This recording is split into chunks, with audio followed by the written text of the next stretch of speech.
తలుపులను పగలగొట్టేదను, ఇనప గడియలను విరగొట్టేదను. దేవుని స్తోత్రం. దేవుని లేఖనములో మనం చూసినప్పుడు నేను నీకు ముందుగా వెళ్ళబోతున్నాను. దేవుని స్తోత్రం. ఒకటి పునాదులను తిరిగి కట్టటానికి నేను నీకు ముందుగా వెళుతున్నాను.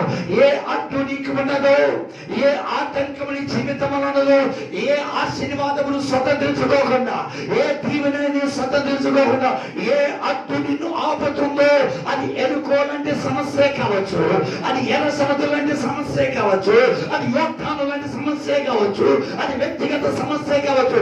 ఒకవేళ దేవుని బిడ్డలారా గాలి తరంగాల చేత కొట్టబడిన సమస్య కావచ్చు, అది ఏదైనా సమస్య కావచ్చు, ఏదైతే నీకు అడ్డుగా ఉన్నదో, ఏదైతే నీకు ఆటంకంగా ఉన్నదో, దానిని నేను ఇప్పుడు వెళ్ళి సరళం చేయబోతున్నాను అని దేవుడైన యెహోవా భూమి మీద ఉన్న మానవుడికి చెబుతున్నాడు. ఇది కోరేషుతో చెబుతున్న మాట. నేను నీకు ముందుగా వెళుతున్నాను. ఇప్పటి నుండి నీకు ముందుగా వెళ్ళి నీకున్న సమస్యలు ఏమిటో వాటిని తొలగించబోతున్నా, నీకున్న విరుకులు ఏమిటో నేను తొలగించబోతున్నా, నిన్ను బాధ పెట్టే ఏమిటో, నిన్ను కన్నీరు కల్పించే ఏమిటో, నిన్ను ఇబ్బంది పెట్టే ఏమిటో, అవి ఏవైనా సరే నేను నీకు ముందుగా వెళ్ళబోతున్నాను. స్తోత్రం. హల్లెలూయా. ఎప్పుడైతే నేను ముందర వెళతానో ఇక నువ్వు కన్నీరు కాచు, ఇక నువ్వు ఏదైనా చెందు. ఎందుకంటే నేను ఇనప ఎత్తడి తలుపులను పగలగొట్టేస్తా, ఇనప గడిలను మొక్కల సెక్కలుగా చేస్తా. ఎందుకంటే నేను మాట ఇచ్చిన దేవుడును, జీవము కలిగిన దేవుడను, నేను సర్వశక్తిమంతుడను, నేను అద్భుతాలు చేయగలిగిన వాడును, నేను ఆశ్చర్యాలు జరిగించగలిగిన వాడును, నేను నమ్మదగిన దేవుడను. ఇదిగో కోరేశ్వర, భయపడబాక, నేను నీకు ముందుగా వెళుతున్నాను. ఏ అడ్డైతే నీకు ఉన్నదో, ఏ ఆటంకమైతే నీకున్నదో, ఇదిగో ప్రియమైన దేవుని సంఘమా, ఈ పగటి సమయంలో ఏ ఆటంకము, ఏ అడ్డు నీ జీవితంలో సంతోషాన్ని లేకోకుండా, సమాధానము లేకోకుండా, ఆనందాన్ని లేకోకుండా, ఆశీర్వాదాన్ని లేకోకుండా, దీవెన లేకోకుండా, మేలైన కార్యములు జరగలేకుండా, నిన్ను బాధ పెడుతుందో, నిన్ను హింసిస్తుందో, నిన్ను ఇబ్బందులు పెడుతుందో, అలాంటి వాటి ఈ రోజు నేను తొలగించబోతున్నాను. Praise the Lord. Hallelujah, hallelujah. అందుకే ఈ రోజున మనము దేవుడిని ఆరాధించుకొచ్చేదేవు. మొదటిగా నీ పునాదులని కడతా, రెండవదిగా నీకు కలిగిన అడ్డుని నేను తొలగిస్తున్నా. ఏ ఆలోచన జీవితంలో అడ్డుగా నిలబడింది, ఏ సమస్య నీ జీవితంలో అడ్డుగా నిలబడింది. బిడ్డలారా, ఇశ్రాయేలు ప్రజలు ఏమి చేతరాని వాళ్ళగా ఎరుకో కోట పక్కన ఉన్నారు. వాళ్ళందరూ అనుకుంటున్నారు వాళ్ళు ఎందుకో తిరుగుతున్నారు అనుకుంటున్నారు. ఒక రోజున అద్భుతం జరిగిందని ఎరుకో ప్రజలకు తెలియదు. ఒక రోజున దేవుడు ఆశ్చర్యం జరిగించబోతున్నారు, ఎరుకో ప్రజలకు తెలియదు. ఆ రోజున దేవుడు అడ్డును తొలగించబోతున్నారు, ఎరుకో ప్రజలకు తెలియదు. ఈ రోజు కూడా నిర్మలారా, ఎప్పటి వరకు నువ్వు మౌనం ఉన్నావేమో, ఈ రోజున నీవు నీ సన్నిధిలో, నీవు నీ దేవుని సన్నిధిలో నువ్వు చేసిన ప్రార్థన, నువ్వు కచ్చిన కన్నీళ్ళు, నువ్వు చేసిన శుద్ధులు ఈ రోజున నీ ఎడల అడ్డు తొలగించబోతుంది. ఆమేన్. ఏమిటి అడ్డు? ఇశ్రాయేలు సర్వ సమాజం ఎక్కువ చుట్టూ తిరుగుతూ ఉన్నారు. ఏం చేయలేక, అడ్డు తొలగించలేక. అది చిన్నది కాదు, చిన్నది కాదు. 14 రథాలు అటు ఇటు పరుగులు తీసి ఆ ఎరుకు, అంతటి గొప్ప విశాలమైన ఎరుకుని ఇలా ఎత్తుకుంటూ వెళ్ళాలి కాదు. అవును, కొన్ని అడ్డును తొలగించడం మీ వల్ల కాదు, కొన్ని ఆటంకాలు తొలగించడం మీ వల్ల కాదు, కొన్ని సాతాను కోటలు కోస్తే మీ వల్ల కాదు, కొన్ని శత్రువులను లయపరచడం మీ వల్ల కాదు, కానీ మన దేవుని వల్ల అయితే. ఇలాంటి పరిస్థితులు ఆలోచించేస్తూ ఉన్నారు. ఒక రోజున దేవుడు చెప్పాడు, ఈ రోజు మీ అందరు కలిసి గొప్ప శబ్దంతో బోరలతో అర్థధ్వని చేయటయ్యా, నేను మీకు తోడుకుంటాను అన్నాడు. ఎప్పుడైతే ఇశ్రాయేలు సర్వ సమాజములు బోరలు ఊరుతున్నారు, ఆ బోరల శబ్దం విన్న దేవుడు, ఆ స్వరాలు విన్న దేవుడు ఆ గోడ మీద తన కాలు పెట్టాడట. స్తోత్రం. ఎప్పుడైతే కాలు పెట్టాడో ఆ గోడ అటు ఇటు పదలకుండా ఉండపడి ఉన్నట్టు భూములకు కూలిపోయిందని లేఖనాలు చూస్తుంది. అందువలన ఇప్పటి వరకు నిన్ను ముందుకు సాగనీకోకుండా, నిన్ను సంతోషముగా ఉండనీకోకుండా నిన్ను ఆనందంగా ఉండనీకోకుండా, నీ ఆశీర్వాదం అనుభవించనీకోకుండా, నీ దీవెని అనుభవించుకోకుండా, ఏ సమస్య అయితే నేను బాధపెడుతుందో, ఏ కష్టం అయితే నిన్ను కృంగజేస్తుందో, ఈ రోజున దేవుడు ఆ సమస్య మీద తన కాలు పెట్టబోతున్నాడు. ఆ అడ్డులను దేవుడు తొలగించబోతున్నాడు. ఆ ఆటంకములు దేవుడు తొలగించబోతున్నాడు. నీ పక్షమున దేవుడు ఈ రోజున తన కార్యము జరిగించబోతున్నాడు. హల్లెలూయా, హల్లెలూయా. ధైర్యంగా ఉండండి. దేవుని ఆలోచన నీకు తెలియజేయబడుతుంది. దేవుని ప్రణాళిక నీకు తెలియబోతుంది. మొదటిగా పునాదులను కడతానన్నాడు.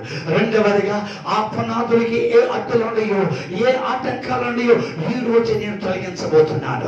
ఈ రోజే ఆ పనిని ప్రారంభించబోతున్నాను. ఈ రోజే ఆ పనికి ముహూర్తం పెడుతున్నాను. ఈ రోజే నాకు సమయం దొరికింది కాబట్టి ఇదిగో దేవుని ఒక ఆలోచన మీ ఎడల తెలియజేస్తున్నాడు. కాబట్టి దేవుని సంఘమా, దేవుని ప్రజలారా, రెండవదిగా దేవుని చేయబోతున్న పని ఏమిటంటే అడ్డులు తొలగించబోతున్నాడు. స్తోత్రం, హల్లెలూయా. ఆటంకాలు తొలగించబోతున్నాడు. ఏ సాతాను నీ కుటుంబాన్ని పీడిస్తుందో, ఏ దుష్టుడు నీ జీవితంలో పనిచేస్తున్నాడో, ఏ దురాత్మ నీ జీవితంలో పనిచేస్తున్నాడు, అలాంటి వాటిని ఈ మధ్యాహ్న సమయంలో ఇంచుమించు 12 గంటల సమయంలో యేసు ప్రభువు తన బాహుబలను సాపి దానిని లయపరచబోతున్నాడు. అలాంటి గొప్ప అభిషేకం, అలాంటి గొప్ప శక్తి కలిగిన తన నామాన్ని మహిమపరచుటకు తన కార్యము ప్రారంభించబోతున్నాడు. దేవుని ఎదుట ఎవరు నిలవలేరు. దేవుని ఎదుట ఏ సమస్య నిలవలేదు. దేవుని ఎదుట ఏ కష్టము నిలవలేదు. ఎందుకంటే ఈ రోజున రెండో మాట, నీకు అడ్డుగా నిలబడినని నేను లయపరచబోతున్నాను. నీకు ఆటంకి ఉన్నదాన్ని నేను లయపరచబోతున్నాను. ఇదిగో నా వైపు చూడు. ఇదిగో బైబిల్ చూడండి, భూదిగంత నివాసులారా నా వైపు చూడు. ఈ రోజు నేను కలగజేస్తున్న సంతోషకరమైన సువార్తను నువ్వు కళ్ళారా చూడబోతున్నావు. ప్రైజ్ ది లార్డ్, హల్లెలూయా. అద్భుతాలు దేవుడు చేయబోతున్నాడు. ఆశ్చర్యాలు దేవుడు జరిగించబోతున్నాడు. ఏ అడ్డైతే నీ జీవితానికి ఉన్నదో, ఏ ఆటంకమైతే జీవితం ఉన్నదో, యేసు తన నామములో ఈ రోజు తన కార్యము జరిగించబోతున్నాడు. ఒకటి పునాదులు కట్టబోతున్నాడు. రెండోది ఏం చేయబోతున్నాడు? అడ్డులు దేవుడు తొలగించబోతున్నాడు. మూడోది ఏంటో తెలుసా? ఆయన అడిగింది నీకు ఇవ్వబోతున్నాడు. పరిశుద్ధ గ్రంథములోని యోహాను రాసిన సువార్త 14:14. పరిశుద్ధ గ్రంథములోని యోహాను రాసిన సువార్త 14:14. నా నామమున నీవు నన్ను ఏమి అడిగినను నేను ఈ రోజున చేయబోతున్నాను. ప్రియమైన దేవుని బిడ్డలారా, ఒకటి కడతాను, రెండు తొలగిస్తాను, మూడు అడిగింది నేను చెప్పండి ఇస్తాను. ఇప్పుడు మొదటి మాట తిరిగి కడతానన్నాడు. రెండో మాట అడ్డు తొలగిస్తాను. మూడోది ఏమంటున్నాడు? అడిగింది ఇస్తా. ఏమి కావాలి, నీకు ఏమి అవసరం, ఈ రోజున ప్రభువుతో అడుగు. ఇలాంటి పరిస్థితుల్లో నీ జీవితానికి ఫలానా అవసరం. నీకు ఆరోగ్యం అవసరమా, లేకపోతే నీ కుటుంబంలో శాంతి అవసరమా, నీకు సమాధానం అవసరమా, నువ్వు కోరుకునేది అది. ఈ రోజున నన్ను అడుగు, నన్ను అడుగు. నేను అబ్రహాము దేవుడను, నేను ఇస్సాకు దేవుడను, నేను యాకోబు దేవుడను. ఈ రోజు నువ్వు అడిగినంత ఇవ్వగలిగిన నీ దేవుడను. దేవుని లేఖనాలు మనకు చెబుతున్నాయి, నన్ను నా నామములో మీరు ఏమి అడిగినానో అది మీకు ఇస్తానన్నాడు. ఏం కావాలి? ఆయన రొట్టెని అడిగితే రాత్రినిచ్చే దేవుడు కాదు, శాపని అడిగితే పామునిచ్చే దేవుడు కాదు. అడిగిన దానికంటే అత్యధికంగా ఇవ్వగలిగిన వాడే మన యేసు. అందుకని ఈ రోజున నీకేం కావాలి? సమస్యలతో సతమతం అవుతున్నా ప్రియమైన దేవుని సంఘస్థులారా, దేవుడి ఈ రోజు మిమ్మల్ని దర్శించబోతున్నాడు. ఈ రోజులో తన ఆలోచన బట్టి దేవుడి మీతో మాట్లాడటకు తన ఉద్దేశం కలిగి ఉన్నాడు. మీ బ్రతుకుల్లో ఏం కావాలి, మీ జీవితంలో ఏమి అవసరమై ఉన్నది, మీ ఆలోచనలో ఏం అవసరమైనది అని ఆలోచన చేస్తున్నారా? అదిగో నా దేవుడు తన దూతల పరివారముతో ఎవరికి ఏమి కావాలో, ఎవరు ఏమి అడుగుతారో అని ఆలోచన చేసి తన కథ దృష్టి మీద ఉంచాడు, తన ఆలోచన మీద ఉంచాడు, తన ఉద్దేశం మీద ఉంచాడు. ఈ రోజున అడిగినదంతా ఇవ్వాలని ఆలోచన కలిగి ఉన్నాడు. ఈ సమయంలో దేవుడిని అడుగు, నీ సమస్యలు ఏమిటి, నీకున్న పరిస్థితులు ఏమిటి, ఏదో అత్యున్న అసలు తొలగించబోతున్నాడు, తిరిగి కట్టబోతున్నాడు. నువ్వు అడిగినంత దేవుడు నీకు ఇవ్వబోతున్నాడు. కారణం ఏమిటి తెలుసా?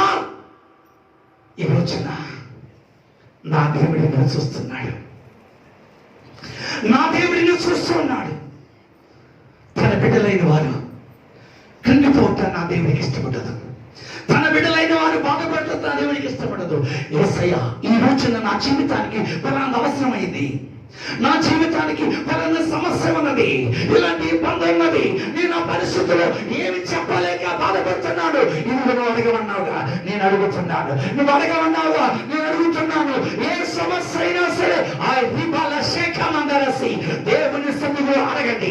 ఈ రోజు పగటి సమయంలో దేవుడు నీకు కలిగిన సమస్యలను విడిపించి నీకు కావలసిన ప్రతిదీ తన నామములో నీకు ఇవ్వబోతున్నాడు. ఎందుకు తెలుసా? నా దేవుడు కనికర సంపన్నుడు, నా దేవుడు కరుణ వాత్సల్యత కలిగిన వాడు, నా దేవుడు నమ్మదగిన సహాయకుడు. ఈ రోజున నీవు దేవుని సన్నిధిలో నీకున్న పరిస్థితిని నా దేవుడికి చెప్పు. ఈ రోజు నా దేవుడు చెప్పాడు, నా నామములో నీవు ఏదడిగినా ఇస్తా, నా నామములో నీవు ఏదడిగినా ఇస్తా. నీ కుటుంబ సమస్యలే కావచ్చు, నీ వ్యక్తిగత సమస్యలే కావచ్చు, నీకు ఆర్థిక సమస్యలే కావచ్చు, నువ్వు ఇంకా ఆరోగ్య పరిస్థితులే కావచ్చు, మీ పిల్లల పరిస్థితే కావచ్చు, ఏదైనా కావచ్చు. నా దేవుడు మాటిస్తున్నాడు నీతో. నీకే కావాలి అడుగు, నేను నీకు ఇస్తాను. ఈ రోజున ఇస్తాకే నేను వచ్చాను, నిన్ను ఆదరిస్తాకే వచ్చాను, నిన్ను బలపరిస్తాకి వచ్చాను, నీ జీవితంలో ఒక నూతనమైన కార్యము జరిగిస్తాకు వచ్చానని దేవుడు వాగ్దానం చేస్తున్నాడు. Praise the Lord. హల్లెలూయా, హల్లెలూయా.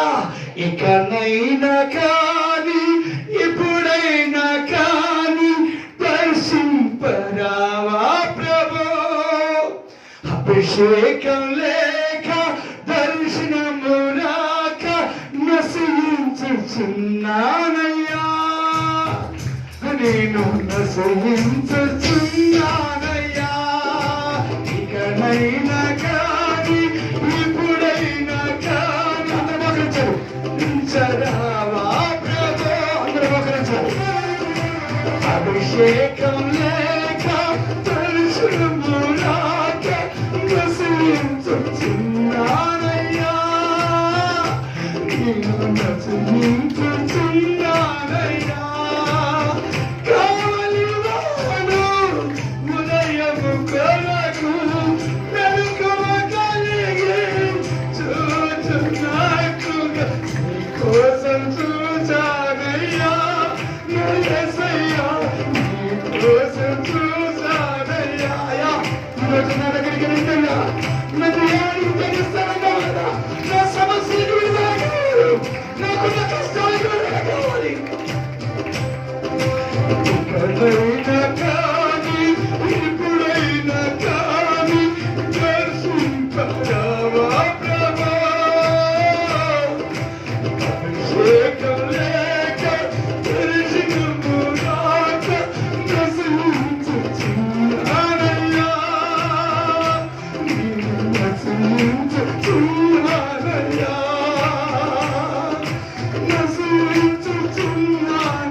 ఏ సమస్య నిన్ను బాధిస్తుంది, ఏ కష్టం నీ జీవితాన్ని కృంగివేస్తుంది, సహోదరి, ఇదిగో నా యేసు నిన్ను దర్శించడానికి రాబోతున్నాడు.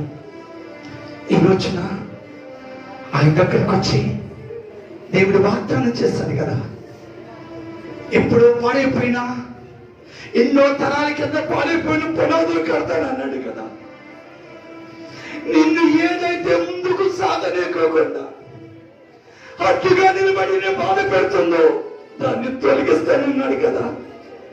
చెప్పు, నువ్వు అడిగి నేను ఇస్తాను ఈ రోజులు చెప్పు అని దేవుడు మాటిస్తున్నాడు కదా. ఏం కావాలి నీకు? నీ సమస్య ఏమిటి ఈ రోజున? మనందరి కోసం సరిపోయిన యేసు, మనందరి కోసం ప్రాణము పెట్టిన యేసు ఈ రోజున నీతో ముచ్చటిస్తున్నాడు. ప్రియ తల్లి, చెల్లి, ప్రియ సహోదరి, సహోదరుడా, దేవుని పాదాలు పట్టుకుని ఈ రోజు నీ దగ్గరికి రాతున్నాడు. నాతో చెప్తున్నాడు, కృంగిపోయిన వారికి ఈరోజు నేను కృప చూపించబోతున్నాను. ఏ సమస్యతో బాధపడుతున్నారో సమస్యను విడుదల చేయబోతున్నాడో ఈ రోజున నీ ఎదుటికి వచ్చిన దేవుడు నీతో ముచ్చరించబోతున్న ఆలోచన I realize it is a bright crosses a leader see.